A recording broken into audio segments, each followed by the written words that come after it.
Good morning and welcome to NBC6 Voices. I'm Jawan Strader.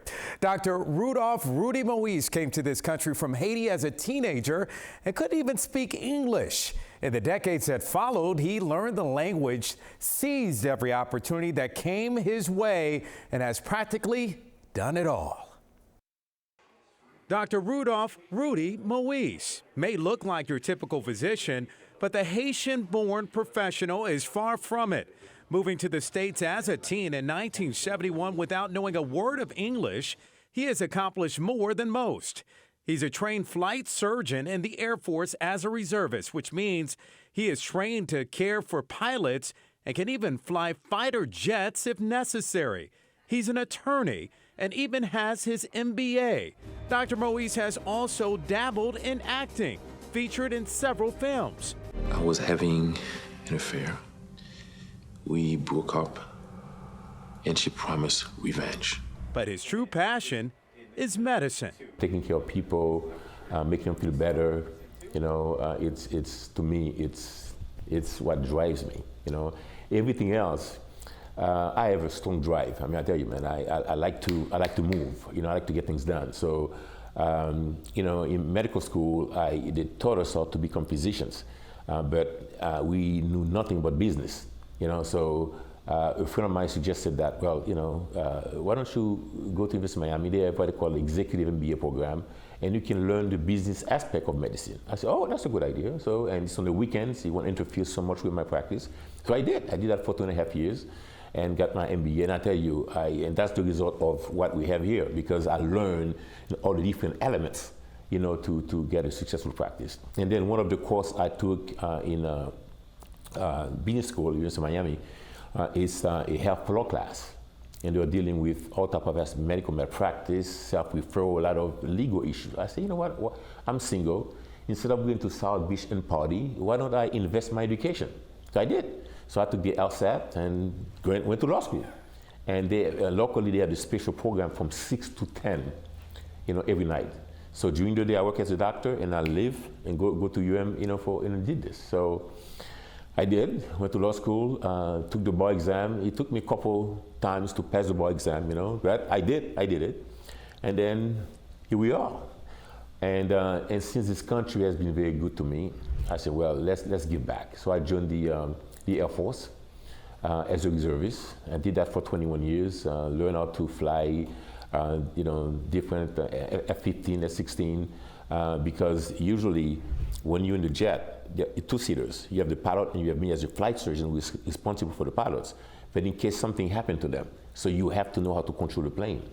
They won't let us take off and land, but if it's an emergency, we have to do whatever that we have to do, So it was a great experience serving the U.S. military. And his drive with his medical practice started 40 years ago in Little Haiti. It was small. Then Dr. Moise moved it to North Miami, that borders Liberty City, where he serves about 10,000 patients. We have the whole block now.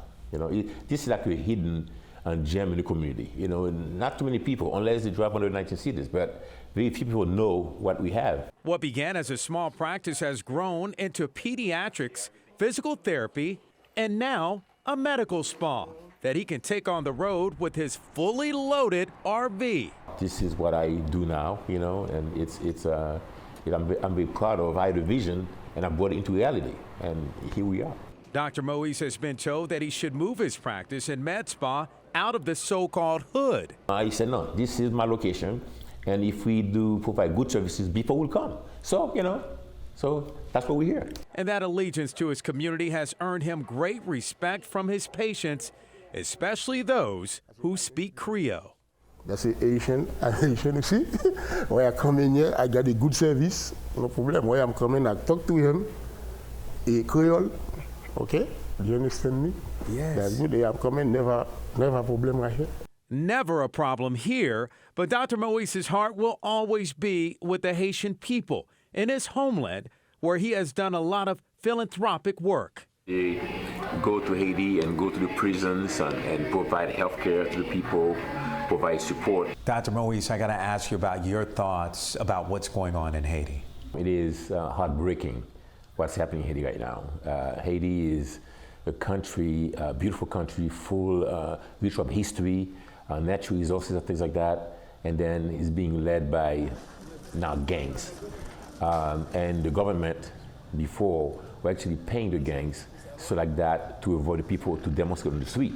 And now the gangs now took off now, and then they just control about 80% of the city. So, and it is so sad.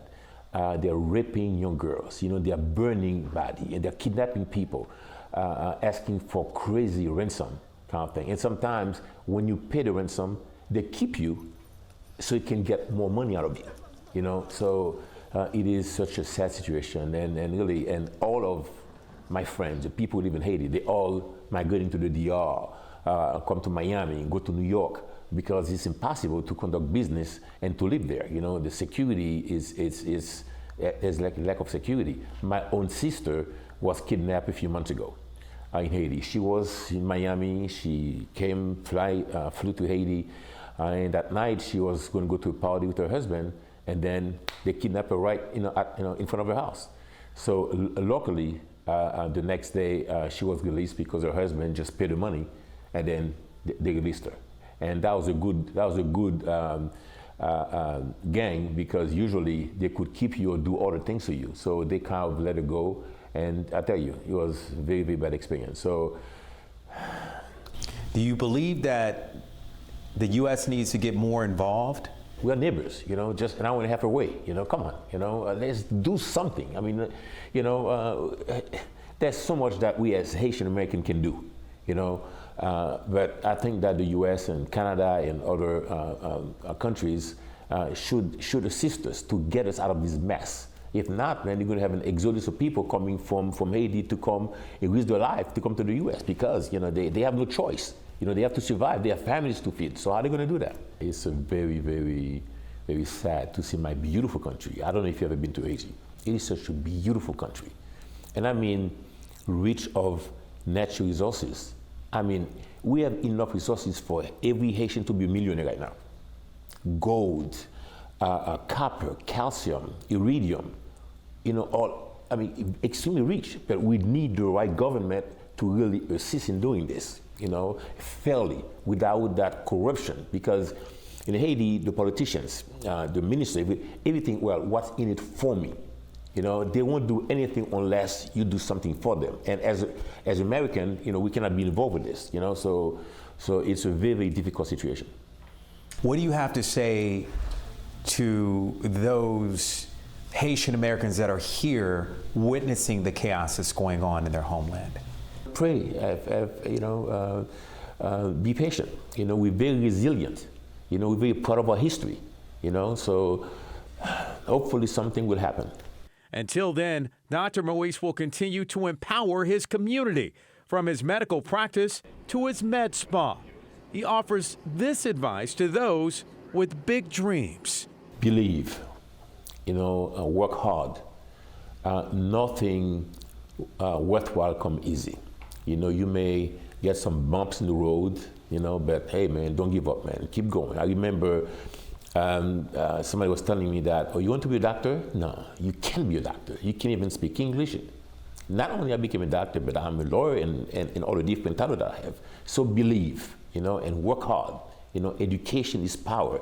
You have 4 billion cells in your brain that can accumulate a lot of knowledge in your brain. So don't waste time. Read, and believe in education. Respect your parents, respect your teachers, because those are the people who care about you. Listen to them and practice that.